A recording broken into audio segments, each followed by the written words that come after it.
জিয়া সৈনিক আসলাম ভাই ভয় নাই।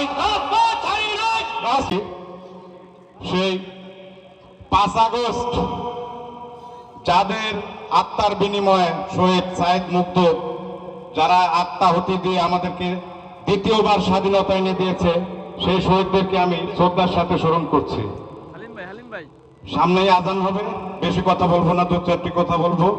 আপনারা জানেন এই রাজবাড়ী জেলায় আমাদের বিএনপির মধ্যে 2টি গ্রুপ বিরাজমান আছে। একটি গ্রুপ সাবেক এমপি সাহেব আলী নওয়াজ মাহমুদ খোয়েমের নেতৃত্বে চলে, আর একটি গ্রুপ আমাদের অ্যাডভোকেট আসলাম মিয়ার নেতৃত্বে চলে। তো এইখানে আপনারা দৌলতদিয়া ইউনিয়ন বিএনপির 1, 2 এবং 5 নম্বর ওয়ার্ডের যারা উপস্থিত আছেন, আপনারা নিশ্চয়ই দেখেছেন 5 তারিখে খুনি অবৈধ হাসিনার পতনের পর আপনাদের পার্শ্ববর্তী পূর্বপাড়া নামে যে স্থানটি আছে, সেখানে 1-150 ঘরে কারা তালা মেরেছিল। আপনারা দেখেছেন না কারা তালা মেরেছে? আপনারা কি তাদের চেনেন? সেখানে কি আসলাম সাহেবের গ্রুপের কোনো লোক ছিল? এই দৌলতদিয়ায় 3-4টি সমস্যা, মূলত প্রধান সমস্যা। এখানে মাদক একটি সমস্যা, জুয়া একটি সমস্যা, এবং এই দৌলতদিয়া ঘাট কেন্দ্রিক একটা চাঁদাবাজির সমস্যা রয়েছে, যেগুলোকে কেন্দ্র করে আমরা প্রতিনিয়ত শুনতে পাই মাঝে মাঝে এই দৌলতদিয়া ঘাটে বিভিন্ন সময় হত্যাকাণ্ডের মতো ঘটনা ঘটে। আমরা কিছুদিন আগেও লক্ষ্য করেছি এই 5 তারিখের পরে এই চাঁদাবাজি এবং মাদক সিন্ডিকেটকে কেন্দ্র করে আমাদের ছাত্রদলের ফারুক নামে একটি ছেলে, তাকে হত্যা করা হয়েছে।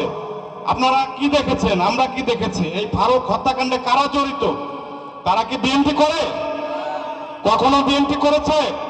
তারা ওই নৌকার লোক। আজ তারা বিএনপির ছদ্মবেশে বিএনপিতে ঢোকার চেষ্টা করছে এবং একটি গ্রুপ তাদেরকে শেল্টার দিয়ে যাচ্ছে। আমরা এই দৌলতদিয়ায় কোন অন্যায় অবৈধ কার্যকলাপ হতে দেব না। পূর্বপাড়ার মা বোনদেরকে আমি বলতে চাই, আপনাদের উপরে যদি কেউ জুলুম নির্যাতন করে, আপনারা গোলন্দ উপজেলা এবং আমরা যারা থানা বিএনপি নেতৃবৃন্দ আছে আমাদেরকে অবগত করবেন। আপনারা প্রতিবাদী হন। আপনারা প্রতিবাদী না হলে আপনাদের ঘাড়ের উপরে জুলুমবাজেরা চেপে বসবে। আপনারা প্রতিবাদ করুন, আপনারা আমাদের শরণাপন্ন হন, আমরা আপনাদের পাশে আছি। ইনশাল্লাহ সবসময় আমরা আপনাদেরকে সহযোগিতা করে যাব। আমি সর্বশেষ বলতে চাই, আমাদের নেতা আসলাম মিয়া, তিনি রাজবাড়ী জেলা বিএনপি থেকে ধানের শীষ প্রতীকে নির্বাচনে আসবেন। আপনারা প্রত্যেকে তার জন্য দোয়া করবেন এবং তার নির্বাচন করবেন। এই মুহূর্তে